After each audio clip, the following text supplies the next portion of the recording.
Okay, Spirit wanted me to share this message and this experience because there's somebody out there who probably will resonate with this and probably has similar experiences. But it has been revealed to me that I'm the type of person that is a catalyst and that usually is put into particular people's lives as a test or a lesson from the divine. I did not sign up for this, by the way, at least for my human knowledge. I think my soul probably is aware of this. And so if you're seeing this message, it's likely that you also have similar assignment. Your spirit has a similar assignment where you show up in people's life as a test, okay? And you might show up in different ways. People might have like completely different perspectives about who you are, right? So for me, during times in my life where I felt like I was doing well, where I was thriving, I might have shown up in people's lives and was perceived as a threat, even if the person did not take the time to really get to know me, my background, my experiences, how I came into my own, or any of the things that I've been through.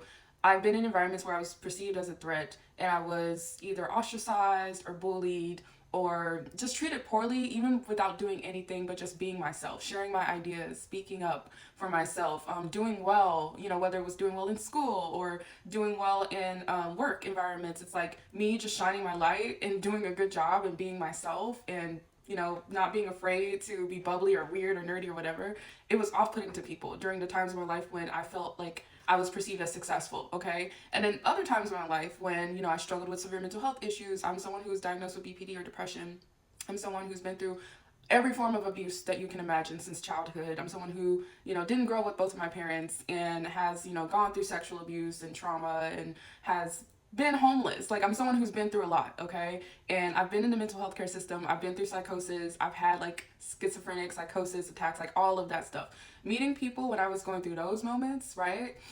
A lot of times I would come in and it's like I would connect with certain people who I perceived as safe, or or maybe that's like the image that they were perceiving themselves as or portraying themselves as, even if it wasn't sincere, okay? So it's like a lot of times I would come in and people's true mask would fall, right? But a lot of times it was like mirrored, so they thought that that's what was happening with me. Like they were projecting who they are onto me. So a lot of people would see me in these lower states and villainize me and see me as the problem when really I was shedding lights on their own demons and their own shadows, especially when I was in my lowest of lows. Like anytime I was struggling in my lowest of lows and I was showing up from a space of like trauma or pain, and mind you, I have definitely done things that are harmful, especially as someone who has BPD. I've definitely done things that aren't great, but I've always held myself accountable, and I feel like that always triggered people who have been afraid to hold themselves accountable to their own behaviors because they can see someone else's behaviors but never their own. And when you come in and you shine a light on their shadows, on the parts of themselves that they're not willing to see, and they see your shadows and they see you acknowledging your shadows, they're too afraid to do that, and so they villainize you, okay? So maybe you're someone you've been on both sides, like you've been bullied, you've been ostracized, you've been villainized,